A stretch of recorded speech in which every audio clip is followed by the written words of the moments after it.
চট্টগ্রামের প্রাণকেন্দ্রগুলোর মধ্যে অন্যতম ব্যস্ততম মোড় হলো জিইসি মোড়। সকাল থেকে রাত পর্যন্ত এখানে চলে কর্মচাঞ্চল্য, মানুষের ভিড় আর যানবাহনের অবিরাম চলাচল। জিইসি মোড়ের আশেপাশে রয়েছে লালখান বাজার, চকবাজার, ২ নং গেট ও খুলশি সহ গুরুত্বপূর্ণ সব এলাকা। এখান থেকে সহজে যাওয়া যায় নিউ মার্কেট, অলঙ্কার মোড়, মুরাদপুর, চট্টগ্রাম মেডিকেল কলেজ হাসপাতাল সহ শহরের অন্যতম গুরুত্বপূর্ণ স্থানে। এই মোড়কে কেন্দ্র করে গড়ে উঠেছে অসংখ্য shopping centre, restaurant, bank, corporate office এবং বিভিন্ন ব্যবসা প্রতিষ্ঠান। প্রতিদিন হাজার হাজার মানুষের পদচারণায় মুখর থাকে জিইসি মোড়। গুরুত্বপূর্ণ সংযোগ সড়কগুলোর কেন্দ্র হওয়ায় অফিস টাইমে এখানে থাকে তীব্র যানজট।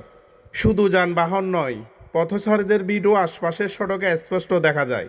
বাণিজ্যিক, চিকিৎসা ও শিক্ষা কার্যক্রমের কারণে জিইসি মোড়ের গুরুত্ব দিন দিন বাড়ছে। বলা যায় চট্টগ্রামের নগদ জীবনের গতি বোঝার জন্য জিইসি মোড়ের দৃশ্যই যথেষ্ট। প্রিয় দর্শক, পরবর্তী ভিডিওতে চট্টগ্রাম নগরীর কোন স্থানের ভিডিও দেখতে চান জানাতে পারেন কমেন্টে।